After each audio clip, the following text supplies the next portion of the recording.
Bienvenue sur la chaîne Commentaires et Dissertations. Dans cette vidéo, nous allons poursuivre notre exemple de sujet de dissertation. Si tu n'as pas vu la première vidéo, mets cette vidéo en pause et rends-toi sur la première vidéo où nous analysons le sujet et les mots-clés. Nous te mettons un lien vers cette vidéo dans la description ci-dessous. C'est vraiment essentiel pour que tu puisses vraiment tirer profit de cette analyse. Aujourd'hui, nous allons nous intéresser à la question déterminante de la problématique et du plan détaillé. Mais avant de commencer, comme toujours, abonne-toi si ce n'est déjà fait, n'hésite pas à partager cette vidéo si elle peut aider quelqu'un autour de toi et poste tes commentaires ou questions en dessous de cette vidéo. Allez, c'est parti. Avant toute chose, comme tu dois le faire sans cesse pendant la première heure de travail, relisons le sujet complet. Dans l'art romantique, Théophile Gautier, 1869, Baudelaire écrit « C'est un des privilèges prodigieux de l'art que l'horrible, artistement exprimé, devienne beauté. » Ce propos rend-il compte de votre lecture des Fleurs du Mal?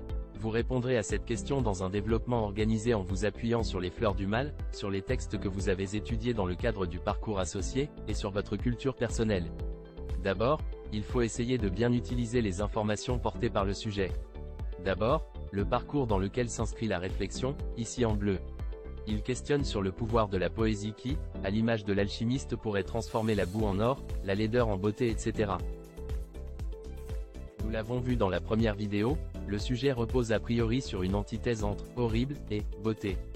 Or, ce qui permet le passage, la métamorphose de l'horrible à la beauté est l'art.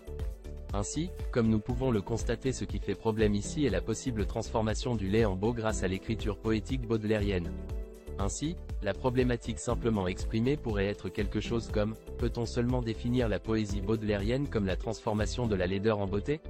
On comprend assez bien qu'une telle formulation appelle à la nuance avec un plan dialectique. Si tu ne sais pas à quoi correspond un plan dialectique, n'hésite pas à aller sur notre site www.commentaires-et-dissertations.fr. Ou bien regarde nos vidéos dans la playlist concernant la dissertation, tu trouveras quelques éléments d'information méthodologique. Le plan dialectique est le type de plan le plus utilisé en dissertation. Il nécessite une certaine maîtrise pour éviter de tomber dans des pièges rédhibitoires. Si tu as besoin d'une petite vidéo dédiée au plan dialectique, indique-le dans la partie commentaires. Nous choisissons de ne pas entrer dans les détails méthodologiques dans cette vidéo à des fins de clarté. Rappelons simplement que le plan dialectique suppose de traiter dans la première partie la thèse. Autrement dit, il s'agit de démontrer qu'effectivement la poésie baudelairienne apparaît comme un processus d'alchimiste permettant de transformer la laideur en beauté. Cependant, dans l'antithèse, nous allons nuancer les propos de la première partie. Effectivement, la poésie de Baudelaire traite parfois de la beauté, tout simplement. Enfin, dans la synthèse, il s'agit de dépasser le statu quo entre le sujet inaugural qui serait la laideur, selon la thèse, ou la beauté, selon l'antithèse.